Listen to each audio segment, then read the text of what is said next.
की जय हो। यहाँ श्रील भक्ति विनोद ठाकुर जी महाराज ने जैव धर्म का जो हमें निर्णय दिया है उसमें आज 8वां अध्याय नित्य धर्म एवं व्यवहार। नित्य धर्म जीव का कृष्णदास, मगर समाज में व्यवहार, वैष्णवों के बीच में व्यवहार कैसा होता है उसके लिए बता रहे हैं। एक दिन गोद्रुम के वैष्णवगण श्री गौर हृदय के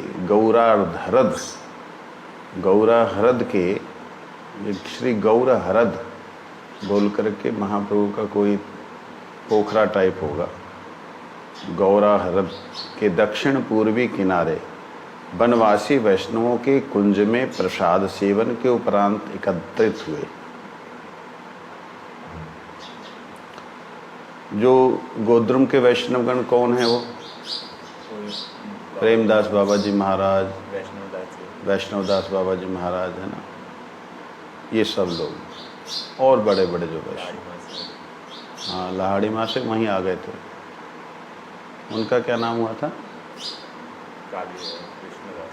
हाँ कृष्णदास। चलो, ये सब लोग एक दिन श्री गौर हरद बोलते हैं एक तरह से एक छोटा सा पोखर टाइप, छोटा सा तालाब। श्री गौर हरद के दक्षिण पूर्वी किनारे वो जो तालाब था गौर महाप्रभु के नाम से, उसके दक्षिण पूर्व अग्निकोण इस साइड में वनवासी वैष्णवों के कुंज में प्रसाद सेवन के उपरांत एकत्रित हुआ। वनवासी वैष्णव और गोद्रुम द्वीप के वैष्णवों का अंतर क्या है? जो वनवासी वैष्णव हैं वो लोगों ने कोई कुटिया नहीं बनाई, कोई मंडप नहीं बनाया। यहाँ वन में रहने वाले जो वन जाति जो है वो वैष्णवगण, उनको वनवासी वैष्णवों के कुंज में प्रसाद सेवन के उपरांत एकत्रित। लाहाड़ी मास्टर ने एक भक्तिपूर्ण पद सुनाकर वैष्णवों के हृदय को ब्रजभाव से ओतप्रोत कर दिया। पद की समाप्ति पर कुछ वैष्णवजन गौर लीला और श्री कृष्ण लीला के एकता पर विचार करने लगे। उसी समय बड़गाछी से कुछ वैष्णव लोग उपस्थित हुए। बड़गाछी एक गांव है, वहाँ से कुछ लोग आए। जिला ही है अब तो बड़गाछी गांव से कुछ वैष्णव लोग उपस्थित हुए। उन्होंने पहले गौरहरद को और उसके उपरांत वैष्णवों को साष्टांग प्रणाम किया। उस पोखर को और वैष्णवों को सबको प्रणाम किया। वैष्णवों ने आगंतुकों का यथोचित सम्मान किया। उस कुंज में एक बहुत ही पुराना वट का वृक्ष था, जिसके नीचे एक पक्का चबूतरा था। लोग इस वट वृक्ष को बड़ी श्रद्धा पूर्वक निताई वट कहा करते थे, क्योंकि नित्यानंद प्रभु इस वट वृक्ष के नीचे बैठना बहुत ही पसंद करते थे। वट वृक्ष के नीचे वैष्णव साधुओं की एक खासी सभा जम गई, मतलब बहुत विशाल हो गया। धीरे धीरे परस्पर हरिकथा होने लगी। मतलब हर आदमी एक दूसरे से बात कर रहा है। इसी बीच बड़गाछी के एक नव आगंतुक जिज्ञासु युवक नम्रता पूर्वक बोल उठे, मैं कुछ पूछना चाहता हूँ, आप लोग उसका यथोचित उत्तर देकर मुझे अनुग्रहित करें। निवृत्त निकुंज के हरिदास बाबा जी विज्ञ एवं गंभीर पंडित विद्वान थे। निवृत्त कुंज, उनकी अवस्था लगभग 100 वर्ष की थी। इन बाबा जी ने नित्यानंद प्रभु को अपनी आंखों से उसी वट वृक्ष के नीचे बैठे देखा था। उनकी स्वयं की भी ऐसी ही हार्दिक इच्छा थी कि उनका निर्याण, उनका शरीर उसी वट वृक्ष के नीचे छोड़े। उनका निर्याण उसी वट वृक्ष के नीचे। उन्होंने नव आगंतुक युवक की बात सुनकर कहा, जहाँ परमहंस बाबा जी की सभा बैठी हो वहाँ तुम्हें अपने प्रश्नों के उत्तर के लिए तनिक भी आशंका नहीं होनी चाहिए। नवा आगंतुक ने बड़े ही नम्र शब्दों से जिज्ञासा की। वैष्णव धर्म नित्य धर्म है। जो लोग इस धर्म का आश्रय लेते हैं उनका अन्य लोगों के साथ व्यवहार कैसा होना चाहिए? वैष्णव लोगों का समाज में कैसा व्यवहार होना चाहिए?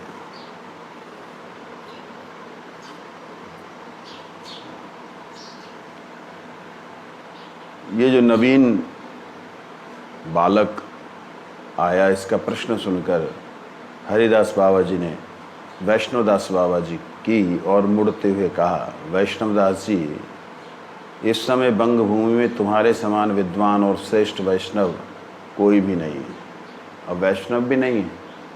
क्या ये बात वैष्णवदास बाबा जी महाराज के बराबर कोई वैष्णव नहीं है? ऐसा बोल रहे हैं कौन?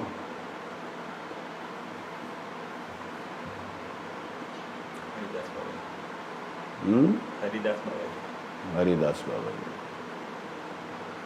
जी। हरिदास बाबा जी इतने श्रेष्ठ वैष्णव हैं कि जिनकी उम्र 100 साल की है।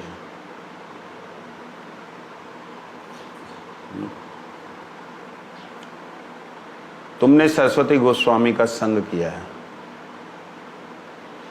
सरस्वती गोस्वामी तथा परमहंस बाबा जी से शिक्षा प्राप्त की है। तुम बड़े सौभाग्यशाली एवं महाप्रभु के कृपा पात्र हो, अतः इस प्रश्न का उत्तर तुम्हें ही देना चाहिए। वैष्णवदास बाबा जी ने विनीत भाव से कहा, महात्मन, आपने साक्षात बलदेव जी के अवतार श्री नित्यानंद प्रभु का दर्शन किया है और ना जाने कितने ही लोगों को शिक्षा देकर उन्हें पारमार्थ राज्य में प्रवेश पर कराया है। आज हम लोग भी आपकी मुखनिसृत उपदेश वाणी का श्रवण करना चाहते हैं। सभी लोगों ने वैष्णवदास बाबा जी की बात का समर्थन किया। जी बाबा जी महाराज, महाराज जी, हाँ जी, हाँ जी, हाँ जी, आपसे ही सुनना चाहते हैं। हरिदास बाबा जी ने उन लोगों का अनुग्रह टाल ना सके। आखिर में वे ही इस प्रश्न का उत्तर देने के लिए तैयार हो गए। उन्होंने वट वृक्ष के नीचे नित्यानंद प्रभु को दंडवत प्रणाम कर कहना प्रारंभ किया, जगत में जितने जीव हैं उन सबको मैं कृष्णदास समझकर प्रणाम करता हूँ। कोई माने अथवा ना माने, सभी उनके दास हैं। ये वैष्णवों का ये भाव होना चाहिए। कोई मानता है या नहीं मानता है, ये जितने भी उत्पात हो रहे हैं समाज में, विश्व में, वो नहीं मान रहे हैं, उल्टा चल रहे हैं, उत्पात कर रहे हैं, भगवान की सृष्टि को नाश करने के लिए प्रयास कर रहे हैं। माने या ना माने, वो उन्हीं की शक्ति के अंश हैं, इसलिए उन्हीं के दास हैं। ये जो भाव उत्तम श्रेणी के भक्तों का भाव, ये जो भगवान के दर्शन कर चुके हैं, भगवान का अनुभव कर चुके हैं, जिन्होंने श्रेष्ठातिश्रेष्ठ संग किया है, जिन्होंने साक्षात भगवान को देखा, भगवान की शक्ति को देखा, भगवान की शक्ति के अंश जीव को देखा, या जिनको ये अनुभव हो गया है, देखना और अनुभव होना एक ही बात होती है, वो देखते हैं ऐसे, उनका दर्शन ऐसा। यद्यपि निखिल जीव श्री कृष्ण के स्वतः सिद्ध दास हैं, तथापि अज्ञानवश या भ्रमवश अपने को कृष्णदास नहीं मानते। वे एक श्रेणी के लोग हैं, और जो उनकी दासता को स्वीकार करते हैं वे दूसरी श्रेणी के हैं। इस तरह जगत में दो प्रकार के लोग हैं, एक बहिर्मुख और दूसरे अंतर्मुख या कृष्णोन्मुख। संसार में कृष्ण बहिर्मुख लोग ही अधिक हैं। ये लोग धर्म स्वीकार नहीं करते। ऐसे लोगों के संबंध में कुछ कहना या ना कहना बराबर है। जो धर्म को ही नहीं स्वीकार करते, उनके बारे में क्या कहें या क्या ना कहें, इनमें कर्तव्य अकर्तव्य का तनिक भी विवेक नहीं होता। अपना सुख और स्वार्थ ही इनका सर्वस्व होता है। जो लोग धर्म स्वीकार करते हैं उनमें कर्तव्य अकर्तव्य विवेक होता है। ऐसे कर्तव्य परायण मनुष्यों के लिए मनु जी महाराज क्या कहते हैं? धृति ही क्षमा दमो अस्तेयम शौचम इंद्रिय निग्रह धीर विद्या सत्य काम क्रोधो दशकम धर्म लक्षणम। धर्म के 10 प्रकार के लक्षण हैं, 10 लक्षणायुक्त धर्म है।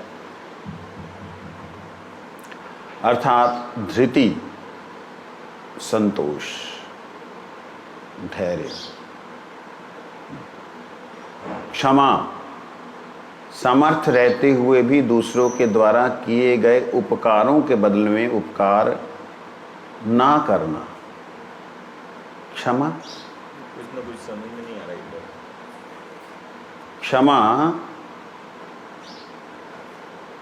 क्षमा का मतलब है समर्थ रहते हुए भी दूसरों के द्वारा किए गए अपकारों के बदले अपकार ना करना। अपकार क्या होता है? उपकार तो सुना था, उपकार अहित। उपकार जिस प्रकार से उत्थान के लिए, उसको उठाने के लिए होता है, अपकार गिराने के लिए, नाश करने के लिए। ठीक है? जैसे मान होता है ऐसे अपमान होता है, मान दोनों में है। ऐसे ही कार दोनों में है। अपकार है अहित करना, उपकार है उसको उसका लाभ हो, कुछ उसका फायदा हो। तो अपकार क्षमा हुआ है कि मालूम है कि इसको एक थप्पड़ मारूंगा तो लाइन पे आ जाएगा, इसने जो अपराध किया है उसका फल इसको जब तक नहीं दूंगा इसकी बुद्धि ठीक नहीं होगी। फिर भी क्षमा कर देते। श्रील गुरु महाराज जी को कई बार देखा, उनकी क्षमा को कुछ मूर्ख लोगों ने ये सोच लिया कि गुरुजी ने हमें छूट दे दी है पाप करने की, उससे कभी भी जीवन में सुधर नहीं सकते, उनका उद्धार कभी नहीं हो सकता, कभी नहीं हो सकता। जो गुरुदेव के सामने सामने रहते हुए कपटता करते हैं, गुरुदेव भगवान और वैष्णव जो श्रेष्ठ वैष्णव हैं, इन लोगों को एक आभास हो जाता है कि कुछ तो गड़बड़ हुआ। भगवान तो नित्य तत्व, उन्हें सब मालूम है, लेकिन गुरुदेव इस माया में आके माया के द्वारा माया के संसार को देखते हैं, माया के द्वारा माया के संसार को देखते, तो वह एक पर्दा सा रहता है। तो वो जो पर्दा होता है उस पर्दे को वो फाड़ते नहीं, क्योंकि भगवान का बनाया है पर्दा। वो जानते हैं कि इसने गड़बड़ी की है और ये गलत चल रहा है, फिर भी वो समर्थ रहते हुए भी दूसरों के द्वारा किए गए अपकार, समाज का नुकसान, संस्था का नुकसान, अपना नुकसान करने वाले को भी वो क्षमा करें। दम, विकारों का कारण उपस्थित होने पर भी मन की अस्वीकृति अवस्था का नाम दम है।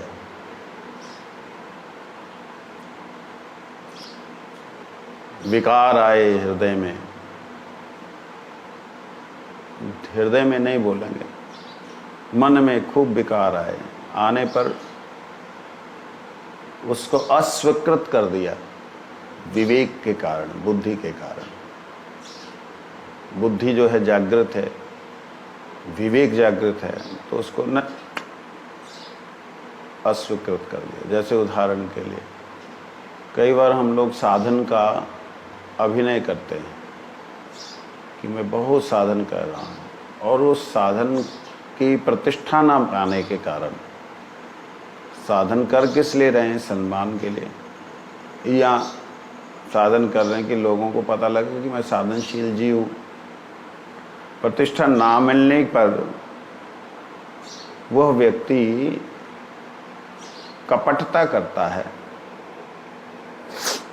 और कपटता करते हुए जो अंदर से उसको दमन करना चाहिए कि नहीं, मैं कपटता नहीं करूँगा, मैं अपना साधन के लिए प्रॉपर रहूँगा, खड़ा रहूँगा, वो अंदर से कई बार ऐसे कपटता होती है। जैसे उदाहरण के लिए पीछे तबीयत खराब हुई मेरी, शरीर में वो ना नहीं था कि भाई आरती हो रही है, थोड़ा आँख लगा ही लेता हूँ, वो आँख लगा ही लेता हूँ, सारी रात जो नींद नहीं हुई उसके कारण से बहाना मैं पब्लिक में ये दूंगा, रात भर नींद नहीं हुई इसलिए नींद सवेरे खुली नहीं। लेकिन ये कपटता है, दमन नहीं है ये। दमन का मतलब है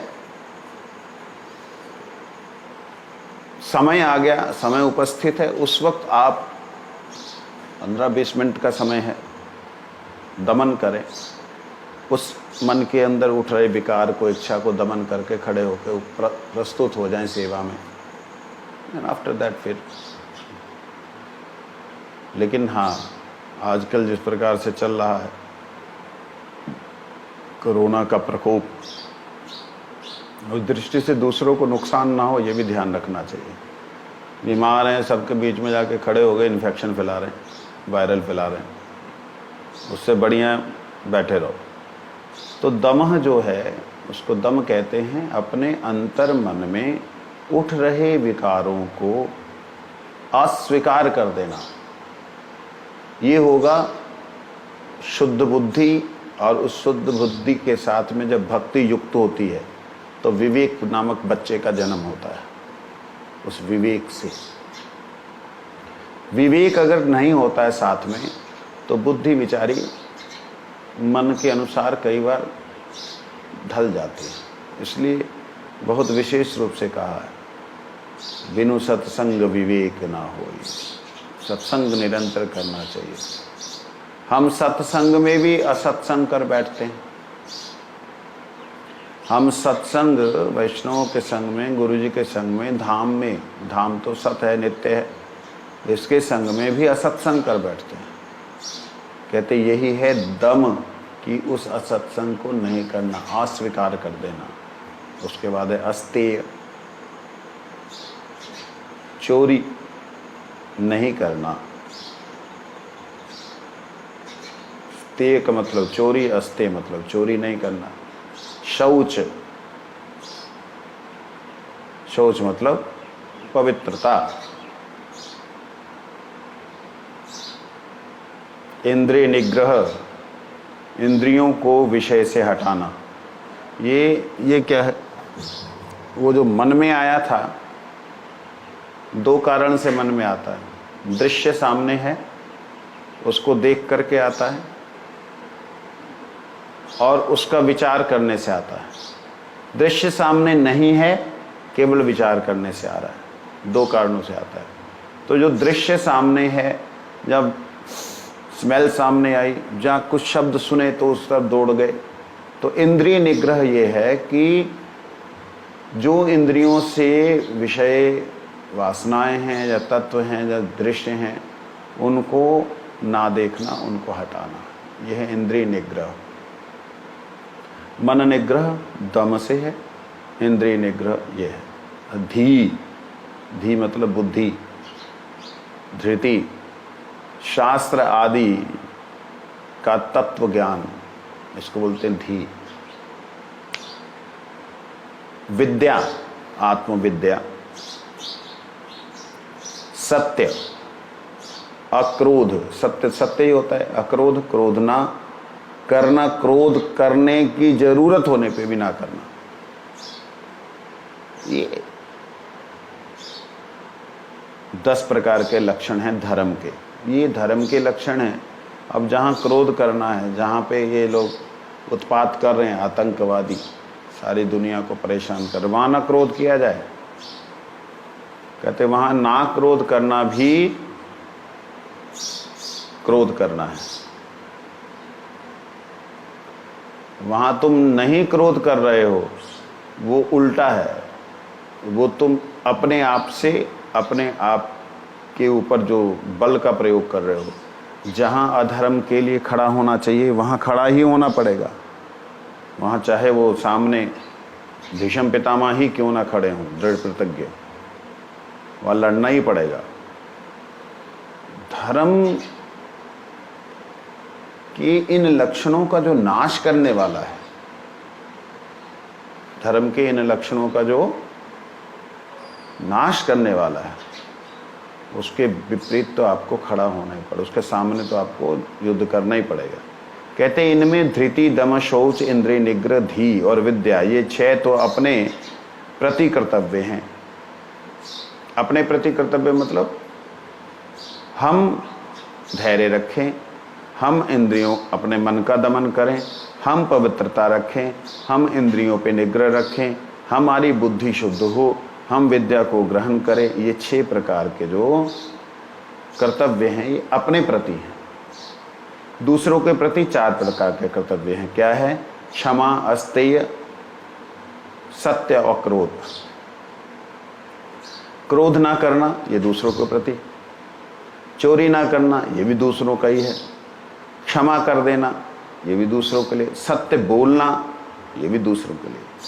मतलब दूसरों के लिए नहीं, दूसरों ने नहीं करना, मतलब दूसरों के सामने प्रस्तुत होने वाली चीजें। समझ आए? सुन रहे हो? ये 10 प्रकार के धर्म साधारण लोगों के लिए हैं, क्योंकि इनमें से किसी भी लक्षण में हरि भजन का स्पष्ट निर्देश नहीं पाया जाता है। ये लोगों में ये सब धर्म दिखलाई देता है। दूसरी बात यह है कि यह भी निश्चय पूर्वक नहीं कहा जा सकता कि इन 10 लक्षणात्मक धर्म का पालन करने से ही मानव संपूर्ण रूप से कल्याणमय हो जाएगा। विष्णु धर्मोत्तर पुराण में कहा है, जीवितम विष्णु भक्तस्य वरम पंचदीनानि च न तु कल्पसहस्राणि भक्तिहीनस्य केशवे। कृष्ण भक्ति से रहित मनुष्य मनुष्य कहलाने का अधिकारी नहीं है। शास्त्रों में ऐसे भक्ति रहित मनुष्यों की गणना 2 पैर वाले पशुओं से की गई। बहुत अच्छे ऊपर के जितने गुण हैं सारे के सारे गुण हैं, मगर जब भगवान की भक्ति की बात करो कहते भक्ति भक्ति कुछ नहीं, भगवान भगवान कोई नहीं।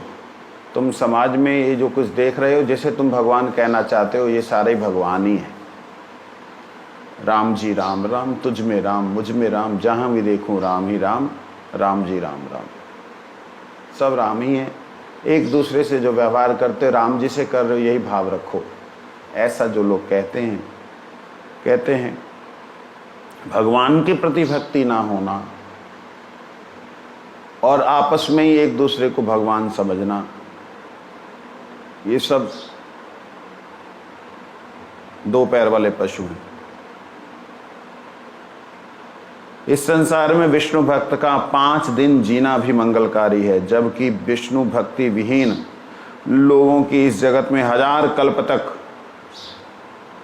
विद्यमानता भी कल्याणप्रद नहीं है। प्रत्युत में उससे जगत का मंगल ही होगा। जीवितम विष्णु भक्तस्य वरम 5 दिनानि च, 5 दिनों का जन्म भी उनका, इसमें 5 दिन का जीवन, क्या जीवन। बच्चे का जन्म हुआ 5 दिन रहा, विष्णु भक्त मर गया, उसका क्या फायदा हुआ धरती का। ये तुलनात्मक है, ये जो नई भक्ति कर रहे हैं उनकी तुलनात्मक है। हाँ, पता है, लेकिन मैं बोल रहा हूँ आया तो क्या चला, क्या क्या हुआ। 5 दिन का जीने का क्या मतलब हुआ, उसका भी फायदा है। जैसे ही कोई शुद्ध भक्त जीव भगवान का निजजन या भगवान की कोई ऐसी आत्मा जिसका कोई अल्प कर्म बकाया रह गया हो, वो इस संसार में आकर के जन्म ले करके 5 दिन रह करके चला भी जाए तो पृथ्वी उससे भी गौरवान्वित होती है, उससे भी जो प्रकृति है वो धन्य धन्य समझती है कि मेरे को, मेरी इस देह को, मेरे पंच तत्वों को उसने पवित्र किया 5 दिन के लिए से। ये चीज होती इसलिए। और 1000 कल्प तक बैठे रहे ये लोग, महागुणी लोग, भक्ति विहीन लोग, इससे जगत का अमंगल ही होगा। श्ववीड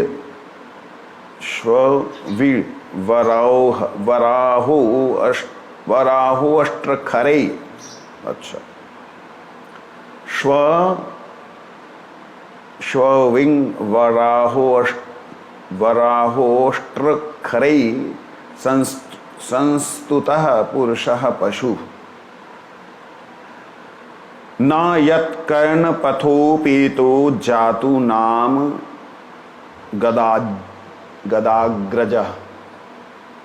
क्या क्या शब्द हैं भागवत में कहते हैं, जिनके कानों में भगवान श्री कृष्ण का नाम कभी प्रवेश ना किया हो, वह मनुष्य विष्ठा भोजी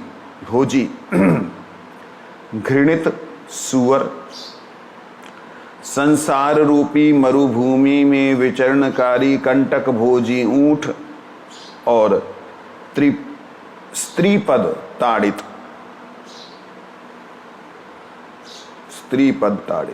तथा बोझ ढोने वाले गधे से भी गया बीता है। लो, इतनी बड़ी गाली दे दी। जिनके कानों में भगवान श्री कृष्ण का नाम कभी प्रवेश ना किया हो, ऐसा तो कोई है ही नहीं। उधर के उन लोगों को ले लें अगर, जो लगे हुए मारने काटने के लिए, उनके कानों में नहीं प्रवेश किया। और विश्व के बहुत से ऐसे स्थान हैं जहाँ कृष्ण नाम मतलब विष्णु भगवान के अन्य अन्य नाम भी, कृष्ण नाम केवल नहीं कहा जा सकता, क्योंकि यहाँ पे गदाग्रजा बोला है, नाम गदाग्रजा, जिनके हाथ में गदा है।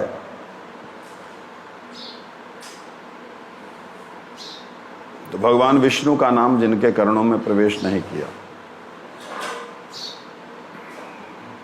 उनको गाली दी है यहाँ। क्षमा करके क्षमा करें बोल रहा हूँ, कहते वो मनुष्य विष्ठा भोगी सुअर है। कैसे कह दिया ये शब्द? क्योंकि ये संसार वास्तविकता में शरीर जो है हमारा, ये मलमूत्र ही है और कुछ नहीं।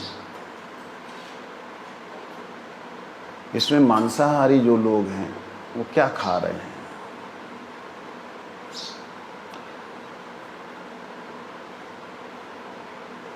पूरे विश्व के अंदर मांसाहार इतना अत्यधिक लोग खाते हैं कि शाकाहारी लोगों को अगर गिनेंगे तो विश्व के पटल पे शुद्ध शाकाहारियों को अगर गिनेंगे तो कोई 2-3% होंगे, 100 में 3-4, मतलब 3% होंगे, बस 3% भी नहीं होंगे। हिंदुस्तान में सारे के सारे मांसाहारी लोग हैं, अंडा खाने वाले, मांस खाने वाले। तो उन्हें क्या कहेंगे? शास्त्रों ने सुअर कह रहे हैं। अंडा क्या है? मलमूत्र ही तो है। उसको पका के बढ़िया से खा रहे हैं रोज, अंडे संडे पता नहीं क्या क्या बोलते थे, एडवर्टाइजिंग आती थी, हम बच्चे थे तब। कच्चे खा रहे हैं लोग। और सबसे बड़ी बात तो गवर्नमेंट ने मांसाहार से अलग रखा है ही नहीं मांसाहार। नहीं ऐसा नहीं, हमारी भारत ने मांसाहारी रखा उसको, उनको नॉन वेज ही गिना जाता है। अभी तक हिंदुस्तान में ऐसा नहीं हुआ, बाहर है ऐसा। तो मलमूत्र विष्ठा ही तो है वो। संसार रूपी मरुभूमि में विचरण करने वाले ऊंट की तरह कंटक भोजी। संसार में हम देखते हैं रेगिस्तान में ऊंट घूमते हैं, उधर के लोग भी लंबे लंबे होते हैं, रेगिस्तान साइड के लोग भी लंबे लंबे होते हैं, कम पानी पी करके अपना जीवन जी सकते हैं। वो महामूर्ख लोग, ऊंट, आदमियों की बात नहीं कर रहा, ऊंट लोग, वो लोग वहां कांटे खाते, बबूल कांटा होता ना, झाड़ो, कांटे को खाते तो उन्हीं का उसमें छिल जाता है, छिलने से उनको लगता रस आ रहा है, रस तो आता ही है थोड़ा बहुत, लेकिन उसको ही खा करके उसको समझते रस आ गया। तो इसी प्रकार से इस मरुभूमि में जहाँ रस नहीं है, जहाँ वास्तविकता में सुख नहीं है, एक सुख की खोज करने वाला व्यक्ति दूसरे सुख की खोज करने वाले व्यक्ति को मिल करके सोचता है सुख मिलेगा। ये सबसे बड़ा मूर्खता है। और इस मूर्खता के कारण क्या होता है, वो कंटक भोजी ऊंट की तरह समान है। और उसके बाद कहते हैं स्त्री पद ताड़ित पुरुष,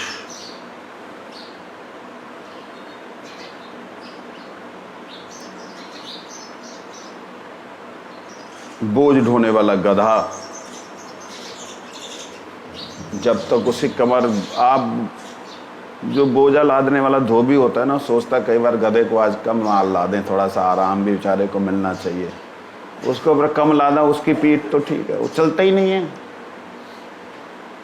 चलता ही नहीं। जब तक उसकी पीठ ऐसे नहीं हो जाएगी ना, तब तक उसको लगता कि हाँ अभी चलने का टाइम, जैसे ऐसे हो जाती, पूरी लद जाता है, तब वो चलना शुरू करता है। ऐसा गधे की तरह हम लोग जब तक संसार के पूरा एकदम बोझा तले नहीं होते ना, तब तक लगता हमने कुछ किया ही नहीं संसार के लिए।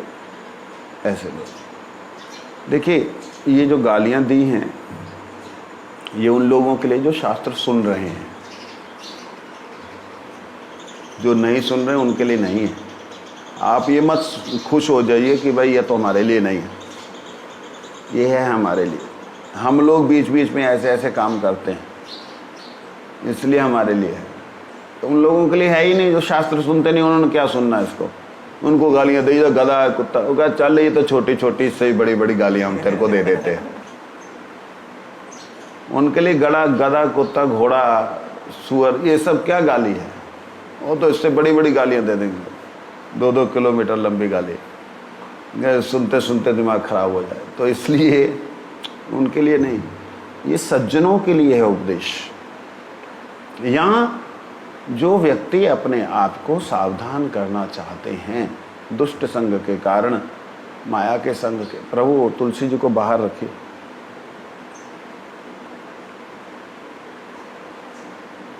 दुष्ट संग के कारण, माया के संग के कारण, जिसके हृदय में अभ्यास मंद हो गया है, शैशव यौवने जड़ सुख संगे अभ्यास हैलो मंद, उनके लिए है ये कि क्या जीवन तुम्हारा चल रहा है। तुम्हारा अभी तक कृष्ण नाम प्रवेश नहीं किया कान में, कान में कृष्ण नाम प्रवेश करने से हृदय मार्जित होता है, अभी नहीं हुआ है। क्या कर रहे हो तुम?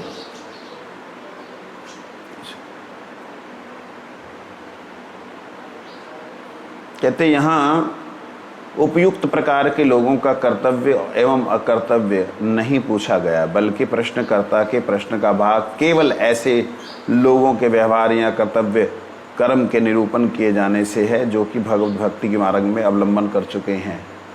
यहाँ जिसने प्रश्न किया है वो जो आया बच्चा नया, कौन है वो?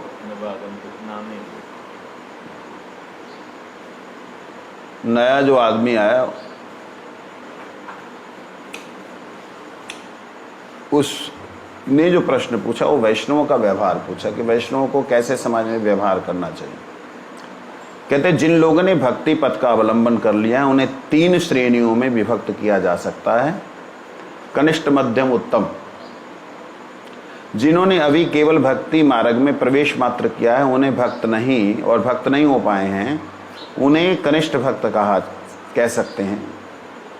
उनके लक्षण हैं आचार्यम एव हरई पूजाम या श्रद्धई हते ना तद भक्तेषु चान्येषु सभक्ता प्राकृत स्मृतः, श्रीमद् भागवत में कहा है।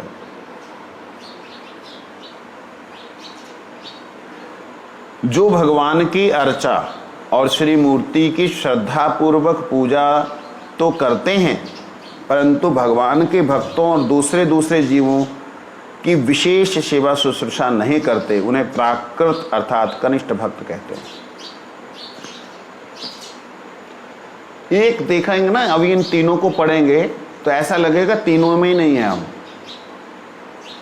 ना कनिष्ठ हैं, ना मध्यम है, ना उत्तम है, पता नहीं क्या है, अधम।